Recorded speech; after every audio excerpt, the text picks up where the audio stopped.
Experiencing a black screen issue when launching Valorant? No worries. In this video, I'll guide you through fixing that annoying black screen problem on Valorant startup. Let's get started. Solution 1. Turn on Compatibility options for Valorant. Right-click on the Valorant desktop icon and select Properties. Switch to the Compatibility tab. Tick the box for Disable Full Screen Optimization and run this program as an administrator. Click Apply and then OK to save the settings. Double-click on the Valorant icon, confirm yes, and check if it opens correctly. Solution 2.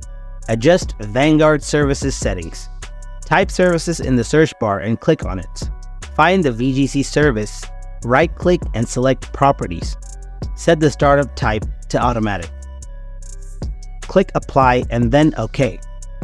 Right-click on VGC again and select Start. Close the window when it's done. Open Run, type msconfig, go to the Services tab, tick Hide All Microsoft Services. At the bottom, find VGC, tick the box and hit Apply. Click on OK and restart your computer. Check if the error is resolved. Solution 3. Uninstall and reinstall Riot Vanguard. Type CMD in the search bar. Right-click on Command Prompt and select Run as Administrator. Type SC-delete VGC and press Enter.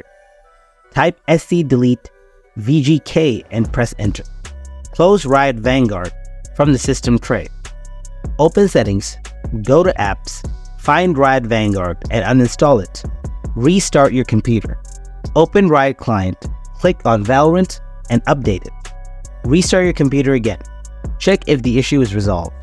That's how you can fix the black screen issue in Valorant. If this video was helpful, hit the like button. For any questions, drop them in the comment section below, and I'll get back to you soon.